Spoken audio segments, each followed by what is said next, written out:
Петр Наумов, якутский бегун-экстремал, мастер спорта по легкой атлетике, троекратный чемпион республики, участник чемпионатов России и Европы по марафону среди ветеранов, активный читатель Республиканской библиотеки для слепых.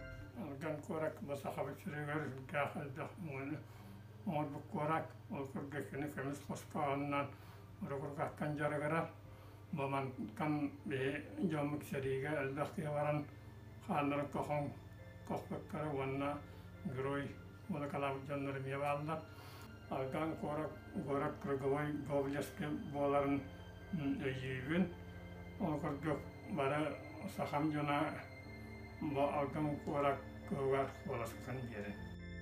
Проголосовать за город Алдан можно, перейдя по ссылке трудовойалдан.ру. Зарегистрируйтесь и нажмите «Поддержать».